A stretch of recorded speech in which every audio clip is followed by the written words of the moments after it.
এই যে গতকালকের চ্যাম্পিয়ন্স লিগ একটা গেল বার্সেলোনা ইন্টার, ক্রেজি ক্রেজি, অবিশ্বাস্য। মানে 90 মিনিট আপনার কখন চোখের পলকে চলে গেছে সেটা মনে হয় আসলে কেউই টের পান নাই। টের পাবেন কিভাবে? 90 মিনিটের মধ্যে 6টা গোল হয়েছে, যার শুরুটা হয়েছিল মার্কাস থুরামের একটা ফ্লিক ম্যাচের সময়, তখন মাত্র 30 সেকেন্ড, যেটা চ্যাম্পিয়ন্স লিগের সেমিফাইনালের হিস্ট্রিতে ছিল কুইকেস্ট গোল। এরপর কি হলো? আরো একটা অবিশ্বাস্য গোল আমরা দেখলাম। ড্যামফ্রিজ তিনি গোলটা করলেন একটা অ্যাক্রোব্যাটিক অ্যাটেম্প থেকে, এবং বার্সেলোনা যেন আকাশ থেকে পড়লো। 2-0 গোলে পিছিয়ে ছিল বার্সেলোনা। এরপর একটা 10 মিনিটের ঝড়, যেই ঝড়ের শুরুটা করেছিলেন লামিন ইয়ামাল, একা পুরো ইন্টার মিলানকে নাচিয়ে ছাড়লেন, কাঁদানোর শুরুটা করলেন। 5 জন ডিফেন্ডারের মাঝখান থেকে জায়গা বের করে লামিন ইয়ামালের এই ওয়ান্ডার স্ট্রাইক, এবং বার্সেলোনা যেন প্রাণটাও ফিরে পেল সেই সময়েই। এবং এরপর সেকেন্ড হাফে গিয়ে যে ঘটনা, সেই ঘটনাও হয়তো আপনি ওভাবে এক্সপেক্ট করেনি। ফার্স্ট হাফের এই রমবক্সাস হাফের পর লাউতারো মার্তিনেজ তিনি ইনজুরিতে মাঠ ছাড়লেন, কিন্তু তারপরও বার্সেলোনা এগিয়ে গেল ডুমফ্রিজের আরেকটা সেট পিস থেকে। কিন্তু ঠিক 1 মিনিট পরই ডুমফ্রিজের এই সেলিব্রেশন যখন আপনার মনে তরতাজা হয়ে আছে, তারপরই রাফিনিয়া পুরো মনজুইক কাঁপিয়ে দিয়েছেন। যে গোলের শটটা বারে যেভাবে লেগেছিল পুরো স্টেডিয়াম জুড়ে ছাড়িয়ে আপনার টেলিভিশন স্ক্রিনে গিয়ে আপনি শুনতে পেয়েছেন 3-3 গোলের সমতা।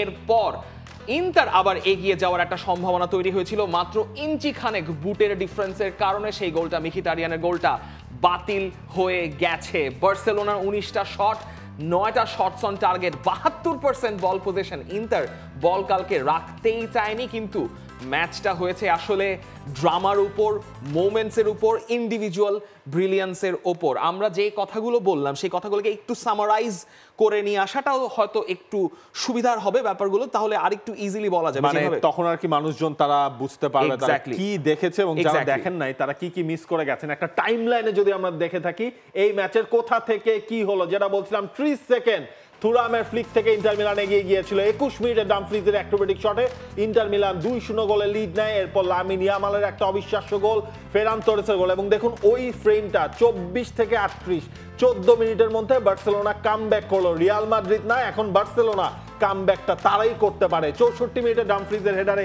3-2 হয়েছিল ম্যাচটা। ঠিক তার পরের মিনিটে কর্নার কিক থেকে রাফিনিয়ার যে একটা বুলেট শট, সেখান থেকে ইয়ান সোমারের লাস্টে গায়ে লেগে ঢুকে গেল, বার্সেলোনা 3-3 করে ফেলেছে ম্যাচটা। আসলে এই ম্যাচে নায়ককে, পার্শ্বনায়ককে, খলনায়ককে, দিন শেষে কে খুশি, আপনি কিন্তু কোনো ইকুয়েশনে ম্যাচটা আসলে মেলাতে পারবেন না। এখানে Barcelona should be very happy যে এই ম্যাচটা তারা, যেটা বললেন, কামব্যাক করে ড্র করেছে।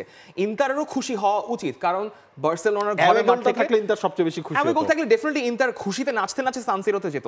সমস্যাটা হয়ে গেছে ইন্টার এই ম্যাচে যেভাবে শেষ করেছে, that doesn't look good for inter. এবং বার্সেলোনা যেভাবে শেষ করেছে সেটা বার্সেলোনার ওই হাই আপটার্নের উপরই আমরা মোটামুটি দেখেছি যে এই বার্সেলোনা, আপনি বলছেন যে কামব্যাক করেছে, বার্সেলোনা এই বেনফিকার সঙ্গে পিছিয়ে গিয়ে কামব্যাক করেছিল, এই বার্সেলোনা আতলেতিকো মাদ্রিদের সঙ্গে কোপা দেল রের সেমিফাইনালে পিছিয়ে গিয়ে কামব্যাক করেছিল 4-4 যে ম্যাচটা শেষ হয়েছিল। এবং কামব্যাক বলতে গেলে বার্সেলোনা মোটামুটি সলিডিফাই করে ফেলেছে, কারণ আপনি একদম শুরুর দিকে ইন্টার 2 গোলে এগিয়ে গেল, বার্সেলোনার কোনো প্লেয়ারকে সেভাবে নার্ভ লুজ করতে দেখা যায়নি। লামিন ইয়ামাল তখনও ম্যাচে কিন্তু সেটেল করেননি, আস্তে আস্তে সেটেল করা শুরু করেছেন।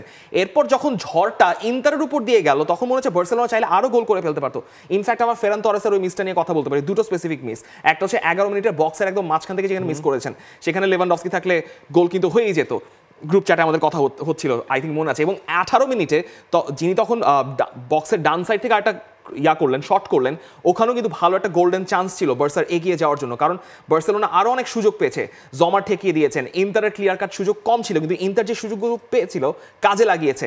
আমার মনে হয় বার্সেলোনা এখানে আরো একটা গোল অন্তত পেতে পারতো, যেই চান্সেসগুলো, যে কোয়ালিটি চান্সেসগুলো পেয়েছে, কিন্তু সেটা আসলে পরের হিসাব। আই থিঙ্ক দুইটা দলই হ্যাপি থাকবে, তবে বার্সেলোনা ইজ মানে প্রিটি হ্যাপি যে তারা এইভাবে এই রকম একটা মোমেন্টাম নিয়ে ম্যাচটা শেষ করতে পেরেছে। মানে যখন 30 সেকেন্ডসের মধ্যে ইন্টার মিলান এগিয়ে গেল, এটা মনে হয় সিমন ইনজাগি তিনিও ঠিকঠাকভাবে বিশ্বাস করতে পারেন নাই। কি হলো মানে দেখেন, মার্কাস থুরাম 3 ম্যাচ ছিল না, 3টা ম্যাচ ইন্টার মিলানকে ভুগতে হয়েছিল। মার্কাস থুরাম ফিরলেন, তার একটা ক্লাসিক্যাল টাচ এবং একটা পিওর টিম গেমের ছবি কিন্তু আমরা সেটার মধ্যে দেখি।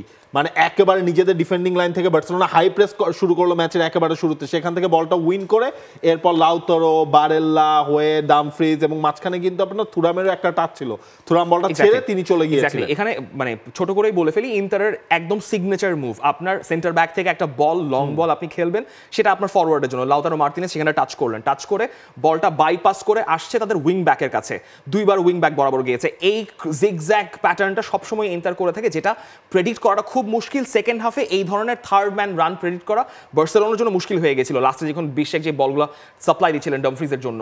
বাট এখন কথা হচ্ছে বার্সেলোনা ইন্টারের ম্যাচটা ড্র হয়েছে, এই ম্যাচে আই থিঙ্ক মানে একটা ফাইনালের মতো খেলা হয়েছে আমাদের কাছে মনে হয়েছে, কিন্তু সেকেন্ড লেগটা তখন আরো ইম্পর্টেন্ট হয়ে যাচ্ছে। সান সিরোতে ম্যাচ যে কোনো কিছু হতে পারে, আপনি চট করে কিছু বলে দিতে পারেন যে এই ম্যাচে কি হতে পারে। তবে সান সিরোতে সেই ম্যাচের আগে বার্সেলোনাও যেমন ধাক্কা খেয়েছে ইনজুরির কারণে, একই সাথে ইন্টার মিলানও কিন্তু ধাক্কা খেয়েছে। লাউতারো মার্টিনেজকে আমরা গতকালকের ম্যাচে দেখলাম যে হাফ টাইমের পরপরই তাকে তুলে নেওয়া হলো, এবং লাউতারো তো মোটামুটি খেলতে পারবেন না এটাও ধারণা করা হচ্ছে, যদিও তার ফাইনাল টেস্টটা আজকে করা হবে।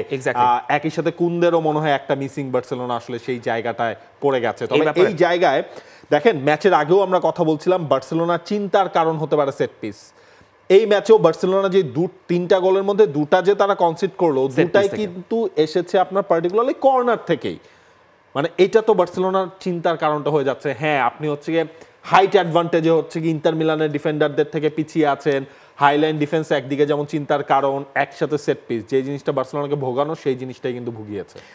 দুটো বিষয়, একটা হচ্ছে ভয়েচেক শেজনিকে কালকে অনেক দিন পর আবার সুইপিং কিপিং করতে হয়েছে তার লাইন থেকে বেরিয়ে এসে, কারণ যখন বার্সেলোনার সবাই হচ্ছে বক্সের একদম বাইরে নিজে মানে অপোজিশন বক্সে, ইন্টার যখন ওখান থেকে বল উইন করেছেন, সেই ফর বারেলা গতকাল যখন দুইটা বল উইন করলেন, ইন্টারের পক্ষে রিলিজ করে দেওয়া খুবই ইজি, কারণ তাদের দুই উইং ব্যাক হচ্ছে টাক ফরওয়ার্ড করে একদম লাইন ধরে বসে আছেন, এবং সেই লাইনটা বিট করা was getting very much easier. এরকম 2-3 অকেশনে ভয়েচেক শেজনিকে বল ক্লিয়ার করতে হয়েছে বক্স থেকে বাইরে এসে, একসময় শেকিও মনে হয়েছে। এবং সেট পিস ডিফেন্ডিং এর ক্ষেত্রে বার্সেলোনা এর আগেও কথা বলেছে তারা যে তারা সেট পিস ডিফেন্ডিং এর ক্ষেত্রে খুব একটা ভালো নয়। আপনার কুন্দে থাকছেন না পরের ম্যাচে, রোনাল্ডো আরাউহো একদিকে, ইনিগো মার্টিনেজ, কালকে তো আমরা দেখলাম লেফট ব্যাকে তিনি শিফট করেছেন কারণ জেরার্ড মার্টিনকে বদলে তুলে নেওয়া হয়েছিল। বালদে সম্ভবত খেলবেন, এটা ভালো একটা সংবাদ। বালদে পরবর্তী লেগে তাকে পাওয়া যেতে পারে, কুন্দে থাকছেন না।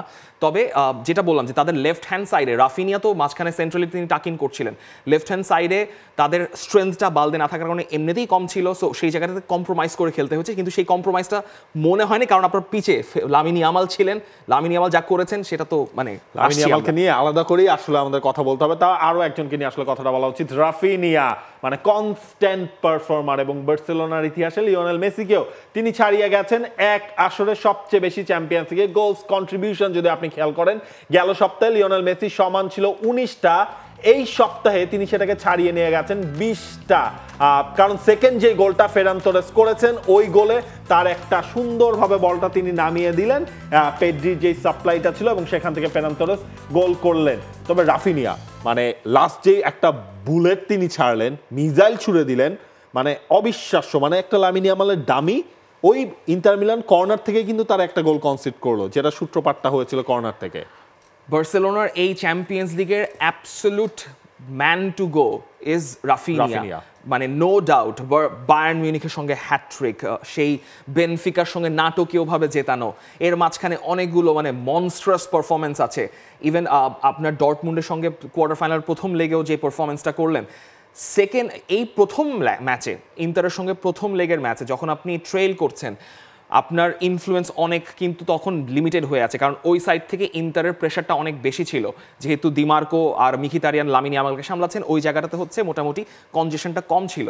রাফিনিয়া যে গোলটাতে অ্যাসিস্ট করলেন ফেরান তোরেসে, কমেন্টেটর আলি ম্যাকওয়েস্ট বলছিলেন টিএনটিতে যে এই প্র্যাকটিসটা তারা ওয়ার্ম আপে বারবার করছিলেন, এই ড্রিলটা বারবার করে যাচ্ছিলেন যে ব্যাক পোস্টে একটা বল আসবে, রাফিনিয়া হচ্ছে বিল্ড করে দিবে, রাফিনিয়া হচ্ছে মেক করে দিবেন, সেখান থেকে একজন ফিনিশ করছে, এই কাজটা পুরোপুরি আরেকবার তিনি করে দেখালেন। কিন্তু পরবর্তীতে ওই বক্সের ওই জায়গা থেকে ভাই ওখান থেকে গোল হয় না নর্মালি, মানে যে এই যে ধরনের জটলার মধ্যে দিয়ে তিনি গোল করেছেন, এটা শুধু মানে আপনি যদি ফিফা খেলেন, পেস খেলেন তাহলে পসিবল।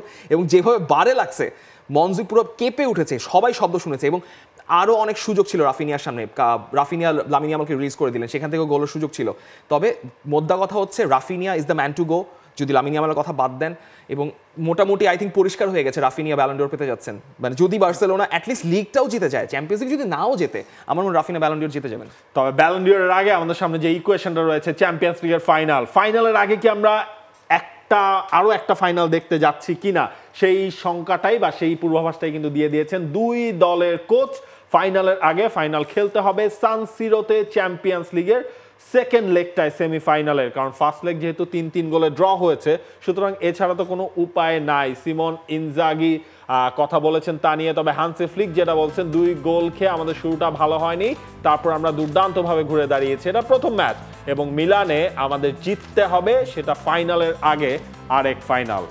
এবং এক্স্যাক্টলি এই কথাটা রিপিট করেছেন সিমন ইনজাগি। তবে তিনি লাউতারোকে নিয়ে দুঃসংবাদটাও দিয়েছেন, বলছেন যে দ্বিতীয় লেগের জন্য ফিট লাউতারোকে পাওয়াটা কঠিন। মঙ্গলবার আমরা আমাদের অধিনায়ক ছাড়া খেলবো এবং সেটাই আমাদের জন্য আরেক ফাইনাল। অবশ্য বার্সেলোনাকেও বুঝতে হবে দুর্দান্ত এক ইন্টারের বিপক্ষে খেলতে হবে, যারা সহজে হারে না।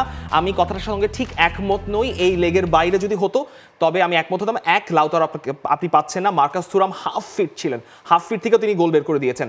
কিন্তু বার্সেলোনাকে সামলাতে দিমার্কো যেভাবে কাদায় লুটোপুটি করেছেন, মিখিতারিয়ান দিমার্কো মিলে সামলাতে পারেনি। অগুস্তো নামার পর একটু তাও লামিন ইয়ামালকে তাও ট্র্যাক করা গেছে, সামাল দেওয়া গেছে। কিন্তু এই ইন্টার সাইডকে নিজেদের ঘরের মাঠে আমার মনে হচ্ছে বার্সেলোনা চাইলেই ডমিনেট করতে পারবে, সেটাই হয়তো হবে। ইন্টারের পক্ষে কন্টেন্ট করা কঠিন হয়ে যাবে। আমি অ্যাটলিস্ট বার্সেলোনাকে ফেভারিট দেখছি সেকেন্ড লেগে। For more updates, subscribe to our YouTube channel and click on the bell icon. Follow us on Facebook and Instagram. Download T-Sports app to enjoy exciting games and highlights. Visit tsports.com.